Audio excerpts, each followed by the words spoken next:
La confiance se gagne en gouttes et se perd en litres. À Washington, cette phrase n'est pas un proverbe abstrait, c'est une réalité politique quotidienne. Et lorsque le nom de Jeffrey Epstein refait surface dans le débat public, ce ne sont pas seulement des dossiers qu'on ouvre. Ce sont des cicatrices institutionnelles. Bienvenue sur Le Regard canadien, votre référence incontournable pour analyser l'actualité politique américaine avec rigueur, précision et cette touche de satire à l'américaine qui permet de regarder le pouvoir droit dans les yeux sans détourner le regard. Aujourd'hui, nous plongeons au cœur d'une confrontation explosive. Le président des États-Unis, Donald Trump, affirme avoir été totalement blanchi dans les dossiers Epstein. Il parle d'innocence claire, de rumeurs infondées, de tentatives politiques vouées à l'échec. Face à lui, Hillary Clinton exige la publication intégrale des documents. Elle parle d'opacité, de lenteur stratégique, d'atroche, de transparence incomplète. Entre les deux, le Congrès. En arrière-plan, des millions de pages. Au centre, la confiance publique. Mais voici la vraie question. Sommes-nous face à une simple bataille politique de plus dans une Amérique déjà polarisée? Ou assistons-nous à un moment charnière pour la crédibilité des institutions américaines? Restez avec nous jusqu'au bout, car ce que vous allez entendre ne se limite pas à une rivalité entre figures politiques. Il s'agit d'un test démocratique grandeur nature. Et vous, dès maintenant, posez-vous cette question. Si tout était publié demain matin, est-ce que cela suffirait vraiment à convaincre tout le monde? Partie 1. Totalement blanchi. La stratégie Trump. À Washington, il existe une règle non écrite. Plus la déclaration est soudain courte, plus la tempête est cramiche et longue. Et quand le président des États-Unis déclare, face caméra, qu'il a été totalement innocenté dans les dossiers liés à Jeffrey Epstein, ce n'est jamais une simple phrase, c'est un signal politique. Donald Trump ne nuance pas. Il ne dit pas « selon ce que je sais ». Il ne dit pas « à ma connaissance ». Il dit « totalement blanchi ». Le mot est choisi, absolu, définitif, sans virgule. Dans l'univers trumpien, l'assurance est une arme stratégique. Plus l'affirmation est catégorique, plus elle vise à couper court au doute. Mais que signifie réellement être blanchi dans ce contexte? Première donnée essentielle. Être mentionné dans des dossiers d'enquête n'est pas synonyme d'infraction. Les enquêtes fédérales génèrent des volumes massifs de documents. On y trouve des noms de contacts, de connaissances, d'interlocuteurs, de personnalités croisées lors d'événements. Dans le cas Epstein, on parle de millions de pages, des registres de vol, des carnets d'adresses, des communications, des rapports internes. Le président affirme que les autorités ont examiné ces éléments et n'ont trouvé aucun motif d'inculpation contre lui. Il rappelle également avoir pris ses distances avec Epstein il y a des décennies. Sur le plan strictement judiciaire, aucun chef d'accusation ne le vise dans cette affaire. C'est un fait. Mais la politique américaine ne fonctionne pas uniquement sur le terrain judiciaire. Elle fonctionne aussi sur le terrain narratif. En affirmant qu'il allait été totalement innocenté anatomosamente, Trump ne répond pas seulement à une question juridique, il répond à une bataille d'images. Car dans l'opinion publique, l'affaire Epstein n'est pas un dossier parmi d'autres. Elle est devenue un symbole d'élite puissante évoluant dans des cercles fermés, un symbole d'opacité, un symbole d'impunité supposée. Dans ce climat, chaque nom cité devient suspect aux yeux d'une partie du public. Peu importe le contexte, peu importe la nature de la mention. L'association suffit parfois à alimenter la méfiance. La stratégie du président consiste donc à déplacer le centre de gravité du débat. Plutôt que de discuter du nombre d'occurrences de son nom dans des documents, il affirme que l'essentiel est déjà tranché. Il n'y a rien contre lui. Il va plus loin. Il accuse ses adversaires d'espérer trouver quelque chose et d'avoir découvert exactement le contraire. C'est une inversion classique dans sa rhétorique. Transformer l'enquête en preuve de persécution, puis la conclusion en victoire.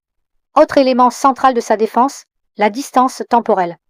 Il insiste sur le fait que ses relations avec Epstein remontent à des décennies et qu'elles ont cessé bien avant les poursuites pénales. Dans le débat public, la chronologie devient cruciale. Avoir connu quelqu'un avant la révélation de crimes n'équivaut pas à en avoir eu connaissance. La Maison-Blanche, de son côté, appuie cette ligne. Elle souligne que des millions de pages ont été rendues publiques. L'argument est simple. Une administration qui publie un volume aussi massif de documents ne peut pas être accusée de dissimulation systématique. L'idée est de projeter une image d'ouverture institutionnelle. Mais c'est ici que la dynamique américaine devient fascinante. Dans un pays profondément polarisé, la publication de millions de pages ne met pas fin aux soupçons. Elle peut même les amplifier. car dans l'ère numérique, plus il y a de données, plus il y a de place pour l'interprétation. Les réseaux sociaux jouent un rôle déterminant. On y lit que le nom du président apparaîtrait des milliers, voire des millions de fois. Des chiffres circulent, souvent sans contexte, parfois sans vérification, et dans l'esprit d'une partie du public, la répétition d'une affirmation finit par lui donner l'apparence de la vérité. Face à cela, Trump adopte une posture de confrontation directe. Il qualifie certaines accusations d'infondées et politiquement motivées. Il affirme que rien n'est correct dans ces rumeurs massives. Là encore, il ne choisit pas la demi-mesure. Cette posture répond à une logique précise. Reconnaître une zone grise, même mineure, ouvrirait un espace au doute. En politique américaine, contemporaine, le doute est un terrain dangereux. Il s'étend vite. Il se transforme en soupçon. Et le soupçon devient narratif dominant. Il faut également considérer le contexte plus large. La mort d'Epstein, en détention fédérale en 2019, officiellement classée comme un suicide, a déclenché une vague durable de théories alternatives. Une partie du public estime que toute l'affaire a été gérée avec opacité. Dans ce climat, toute figure politique associée de près ou de loin au dossier est soumise à un examen amplifié. Trump, en tant que président en exercice, se retrouve au centre de ce tourbillon. Mais il y a une autre dimension à sa déclaration. Lorsqu'il affirme avoir été totalement innocenté, il s'adresse aussi à sa base électorale. Il renforce l'idée qu'il est constamment ciblé par des adversaires qui cherchent à l'atteindre par tous les moyens possibles. Dans cette lecture, chaque enquête devient une confirmation de son statut de combattant contre un système hostile. C'est une mécanique politique puissante. Elle transforme une controverse en outil de mobilisation. Toutefois, pour l'observateur rigoureux, une distinction s'impose. Être blanchi juridiquement ne signifie pas que le débat public s'arrête. Les institutions judiciaires examinent les preuves selon des standards précis. L'opinion publique, elle, fonctionne sur des impressions, des récits et des perceptions de proximité. C'est précisément cette fracture qui nourrit la tension actuelle. Le président affirme que les documents publiés démontrent sa non-implication. Ses critiques soutiennent que certains éléments restent à divulguer. Entre les deux, le public tente de démêler ce qui relève du droit, de la politique et de la communication. La question fondamentale devient alors la suivante. La publication partielle de documents suffit-elle à clore le débat ou crée-t-elle un espace où chacun peut projeter ses propres conclusions? Dans le cas présent, la déclaration de Trump ne vise pas seulement à répondre aux accusations. Elle vise à établir une ligne rouge, à dire « le dossier est clos en ce qui me concerne ». Mais en politique américaine, un dossier déclaré clos par un camp est souvent considéré comme ouvert par l'autre. Et c'est là que la tension se cristallise. Car si le président affirme qu'il n'y a rien à voir, ses opposants estiment que la seule manière de lever définitivement les soupçons serait une transparence totale, y compris sur les documents internes et les décisions procédurales.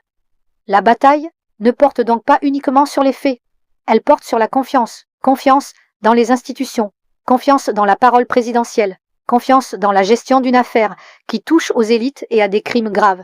En déclarant être totalement innocenté, Donald Trump choisit la clarté frontale. Mais dans une Amérique où la confiance est fragmentée, la clarté proclamée ne suffit pas toujours à produire la clarté perçue. Et c'est précisément sur cette ligne de fracture que la suite de cette affaire va se jouer. Partie 2. Get the files out. Chant, l'offensive Clinton. À des milliers de kilomètres de Washington, mais en plein cœur de la tempête politique américaine, Hillary Clinton choisit son moment. Depuis une tribune internationale à Berlin, elle ne prononce pas un discours prudent. Elle lance une offensive. Son message tient en 4 mots. Get the files out. Sortez les dossiers. Ce n'est pas une simple demande administrative. C'est une attaque politique structurée. Clinton ne conteste pas frontalement la déclaration de Donald Trump, affirmant avoir été blanchi dans les documents liés à Jeffrey Epstein. Elle fait quelque chose de plus stratégique. Elle déplace le débat. Elle ne dit pas « il est coupable ». Elle dit « pourquoi tout n'est-il pas publié ?» Dans l'Amérique contemporaine, la transparence est devenue une arme rhétorique. Celui qui réclame l'ouverture se place automatiquement du côté de la lumière, celui qui hésite est soupçonné d'ombre. Clinton insiste sur ce qu'elle appelle des lenteurs, des sélections, des caviardages excessifs dans la publication des documents par le ministère de la Justice. Elle ne nie pas que des millions de pages ont été rendues publiques. Elle affirme que cela ne suffit pas. Son argument central est simple, presque implacable. S'il n'y a rien à cacher, pourquoi ne pas tout montrer? Mais derrière cette apparente simplicité se cache une stratégie politique bien plus fine. Première étape. Elle reconnaît un principe fondamental. Être mentionné dans des documents d'enquête ne signifie pas être coupable. Cette précision est cruciale. Elle évite l'accusation de diffamation ou d'attaque gratuite. Elle se place sur le terrain institutionnel. Deuxième étape. Elle affirme que certains élus, ayant consulté des versions non expurgées des dossiers, auraient constaté que le nom du président apparaissait à de nombreuses reprises. Elle ne donne pas de chiffres définitifs. Elle évoque des déclarations publiques de membres du Congrès. Elle laisse planer l'idée d'une fréquence importante. Et c'est là que la dynamique change. Dans un climat déjà chargé de suspicions autour de la mort d'Epstein, en détention, en 2019, dans une affaire où la confiance institutionnelle était fragile, la simple suggestion qu'il pourrait exister des éléments non révélés suffit à alimenter le doute. Clinton comprend parfaitement le moment politique. L'affaire Epstein n'est pas un dossier technique parmi d'autres. Elle touche à des crimes graves, à des réseaux de pouvoir, à des élites influentes. Elle touche à quelque chose de viscéral dans l'opinion publique, l'idée que les puissants échappent aux conséquences. En réclamant une publication intégrale, elle ne se positionne pas seulement comme adversaire politique de Trump. Elle se positionne comme défenseur d'un principe, la transparence absolue lorsque des institutions sont mises en cause. Mais il y a un autre niveau, plus subtil. Clinton et son époux figurent, eux aussi, dans certains segments des dossiers, en raison de croisements sociaux et professionnels avec Epstein. Aucun d'eux n'a été accusé par des victimes. Aucun n'a été inculpé. Pourtant, leurs noms apparaissent. Et c'est ici que la posture devient stratégique. En acceptant de témoigner publiquement devant le Congrès, Clinton cherche à neutraliser toute tentative de diversion. Elle envoie le message clair, nous sommes prêts à répondre aux questions, en public, sous serment. Cette décision transforme la dynamique.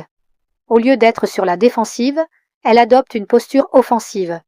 Elle suggère que ceux qui préfèrent des auditions à huis clos pourraient avoir intérêt à limiter la portée du débat. Son expression « Sunlight is the best disinfectant » n'est pas anodine.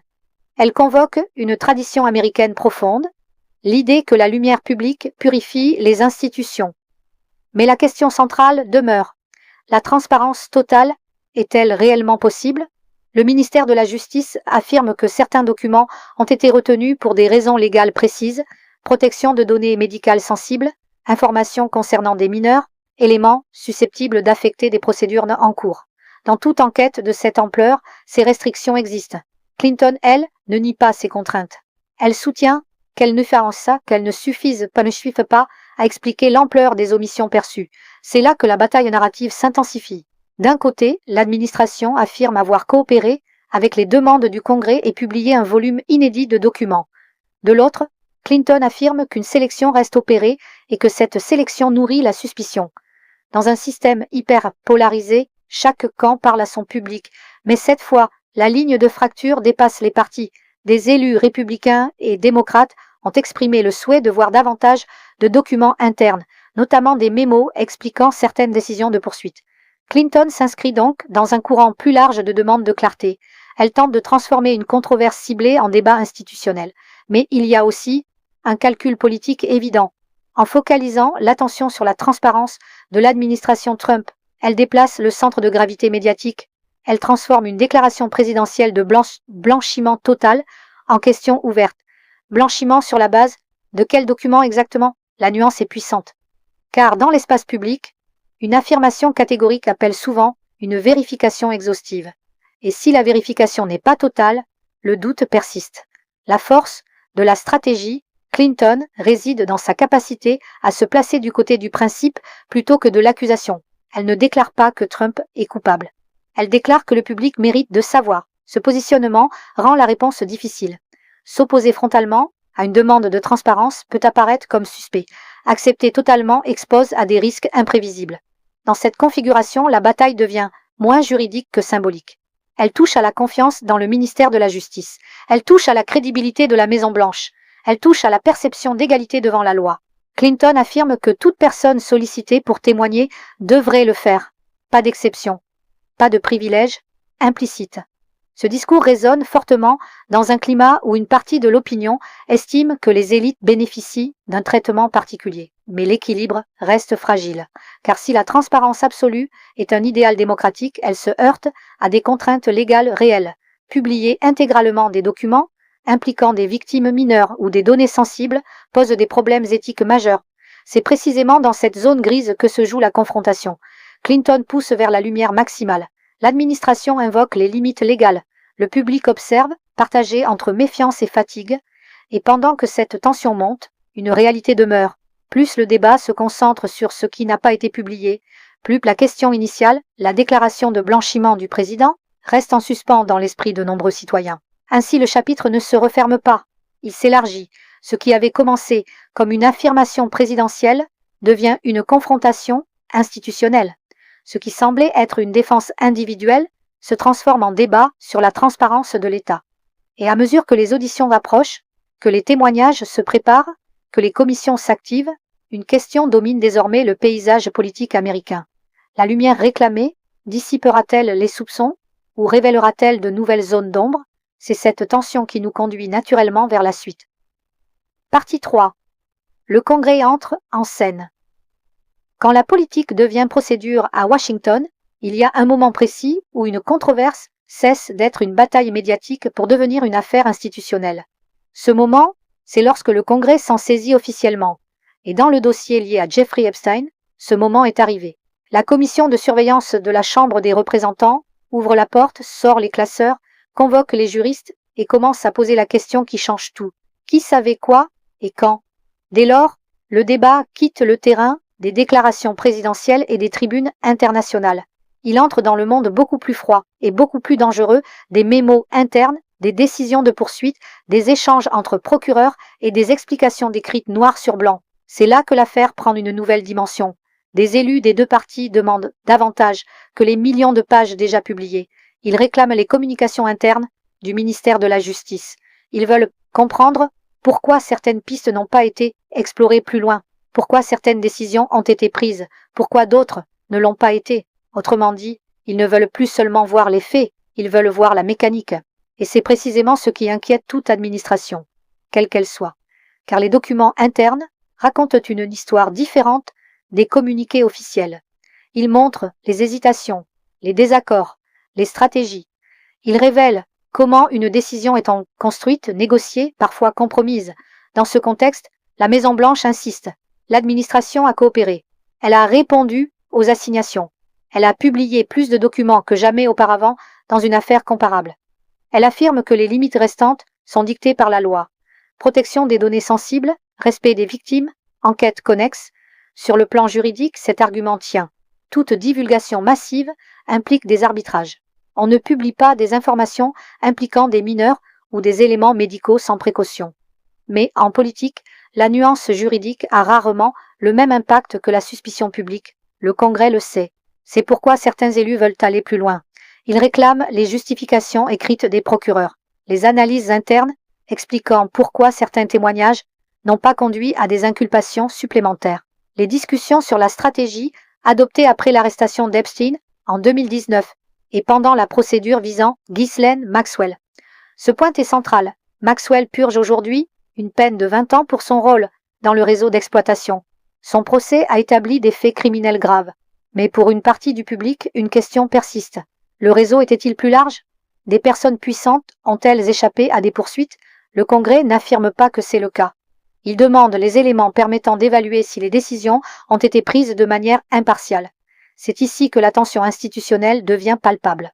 Si le ministère de la Justice refuse certaines demandes, il sera accusé d'obstruction. S'il accepte tout, il ouvre la porte à une exposition totale de ses méthodes internes.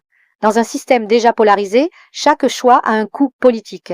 Un autre élément complique l'équation, les auditions à venir. Des personnalités politiques majeures, dont Hillary Clinton et Bill Clinton, ont accepté de témoigner. La perspective de voir d'anciens dirigeants répondre publiquement en aux questions du Congrès donne à l'affaire une dimension historique. Mais ce n'est pas qu'un spectacle politique. Une audition publique, c'est un acte solennel. Les déclarations sont faites sous serment. Les contradictions peuvent être exploitées. Les archives deviennent permanentes. Pour le président Trump, qui affirme avoir été totalement blanchi, la pression était différente. Il ne s'agit plus seulement de déclarer son innocence, il s'agit de voir si les commissions parlementaires estiment nécessaire de pousser l'examen plus loin. Et dans ce climat, la frontière entre enquête légitime et bataille partisane devient floue.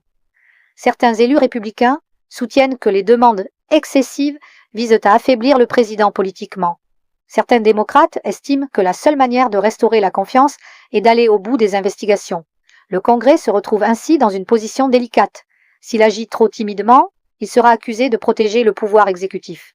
S'il agit trop agressivement, il sera accusé d'instrumentaliser une affaire criminelle à des fins politiques.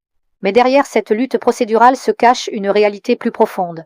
Depuis la mort d'Epstein en détention fédérale, une partie significative de l'opinion publique doute de la version officielle. Ce doute ne disparaît pas avec la publication de documents, il s'alimente de chaque zone d'ombre perçue. Le Congrès agit donc aussi sous la pression de cette défiance. Il ne s'agit pas seulement de clarifier le rôle de telle ou telle personnalité, il s'agit de répondre à une crise de confiance plus large. Et c'est là que le chapitre prend une dimension stratégique.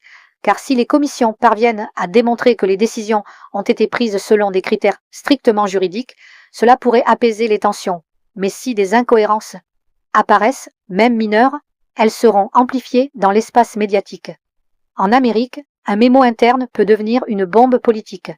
La question n'est plus seulement de savoir si Donald Trump a été inculpé ou non. La question devient, le système a-t-il fonctionné comme il aurait dû fonctionner? Et cette interrogation dépasse les individus. Elle touche au fonctionnement du ministère de la Justice. Elle touche à la séparation des pouvoirs. Elle touche à la capacité du Congrès à exercer un contrôle effectif sur l'exécutif. Dans ce contexte, chaque audition, chaque document transmis, chaque phrase d'un rapport intermédiaire sera scrutée à la loupe. La satire américaine dirait que Washington adore les enquêtes jusqu'au moment où elle commence à produire des réponses inattendues. Mais ici, l'enjeu est réel. Le Congrès avance sur une ligne étroite. Trop de retenue alimente le soupçon. Trop d'exposition risque de compromettre des principes juridiques essentiels. Et pendant que les commissions travaillent, le public attend. Il attend de voir si les promesses de transparence se traduiront par des actes. Il attend de comprendre si les institutions peuvent encore produire une vérité partagée. Il attend de savoir si cette affaire est un simple épisode de plus dans la guerre politique permanente, ou un révélateur d'un problème plus profond. Car une chose est certaine, lorsque le Congrès entre en scène, le rideau ne se referme pas. Il s'ouvre davantage. Et à mesure que les auditions approchent, que les dossiers circulent et que les lignes partisanes se tendent, la question suivante commence à dominer l'horizon. Ce processus renforcera-t-il la confiance dans les institutions ou exposera-t-il une fracture plus large encore? C'est cette interrogation qui nous conduit directement vers la dernière dimension de cette affaire. Partie 4. Au-delà des noms. Une crise de confiance à haute tension. À ce stade, une évidence s'impose. L'affaire Epstein n'est plus seulement une question de documents, de mentions ou de témoignages. Elle est devenue un test grandeur nature pour la confiance publique américaine. Car au fond, le débat ne porte plus uniquement sur Donald Trump, ni sur Hillary Clinton, ni même sur les milliers de pages publiées ou non publiées. Il porte sur une question beaucoup plus large et beaucoup plus dérangeante. Les institutions fonctionnent-elles de manière impartiale lorsque des figures puissantes sont impliquées? Depuis la mort en détention de Jeffrey Epstein en 2019, officiellement qualifié de suicide, une partie du public n'a jamais accepté la version institutionnelle sans réserve. Ce scepticisme est devenu un carburant politique permanent. Chaque révélation, chaque document, chaque retard alimente une perception. Quelque chose n'est peut-être pas entièrement dit. Dans ce climat, l'affirmation du président Donald Trump d'avoir été totalement blanchi ne suffit pas à clore le débat.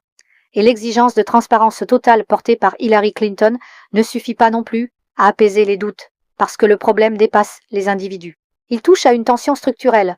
La transparence absolue est-elle possible dans une enquête impliquant des crimes graves, des victimes mineures et des figures publiques? D'un côté, l'argument de la publication complète est puissant. Plus on montre, moins il y a d'espace pour la spéculation. C'est la théorie. Sunlight is the best disinfectant, dit-on. La lumière purifie. De l'autre, la réalité juridique impose des limites. Les dossiers contiennent des informations sensibles, des identités protégées, des éléments médicaux, des détails qui ne peuvent être rendus publics sans causer un préjudice supplémentaire aux victimes. Et c'est là que la situation devient explosive. Si l'administration publie tout, elle risque d'être accusée d'irresponsabilité. Si elle retient des éléments, elle est accusée d'obstruction. Dans une Amérique déjà polarisée, ce dilemme devient presque insoluble. Mais il y a un autre facteur. Plus profond encore, la fatigue démocratique. Une partie du public a le sentiment que les affaires impliquant des élites se terminent rarement par des conséquences claires.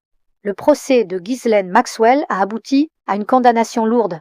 Pourtant, pour certains citoyens, cela n'a pas répondu à la question centrale. Le réseau était-il plus vaste? Ce décalage entre les décisions judiciaires et les attentes populaires crée un vide. Et ce vide est rapidement rempli par des récits alternatifs. Dans cet environnement, chaque nom mentionné devient un symbole. Chaque audition devient un spectacle. Chaque retard devient une preuve présumée. La politique américaine moderne fonctionne désormais sous le régime de la suspicion accélérée. Les réseaux sociaux amplifient tout. Une rumeur devient tendance en quelques heures. Une interprétation devient conviction en quelques jours. Ainsi, même une publication massive de documents peut être perçue comme insuffisante. Parce que ce n'est pas seulement la quantité d'informations qui est en jeu, c'est la confiance dans l'arbitre. Et l'arbitre, ici, c'est le ministère de la Justice. Si le public croit que les décisions ont été prises selon des critères strictement juridiques, l'affaire peut progressivement s'apaiser. Mais si l'idée s'installe que des considérations politiques ont influencé certaines décisions, alors la controverse ne disparaîtra pas. Donald Trump affirme que l'administration a coopéré, publié des milliers de pages, respecté les procédures. Hillary Clinton affirme que des zones d'ombre persistent. Le Congrès enquête, les auditions approchent. Mais au-delà des protagonistes, la question centrale demeure. Les institutions peuvent-elles produire une vérité acceptée par une majorité de citoyens? C'est peut-être là le véritable enjeu. Dans une démocratie, la légitimité ne repose pas uniquement sur le respect formel des règles. Elle repose sur la perception d'équité. Si une partie significative de la population estime que les puissants sont traités différemment, même sans preuve juridique de favoritisme, la confiance s'érode. Et une démocratie sans confiance devient fragile. Ce chapitre 4 n'est donc pas une conclusion. C'est un miroir. Un miroir qui reflète un pays où les camps politiques interprètent les mêmes documents de manière radicalement différente. Un miroir qui montre une société où la vérité judiciaire ne suffit plus à produire une vérité consensuelle.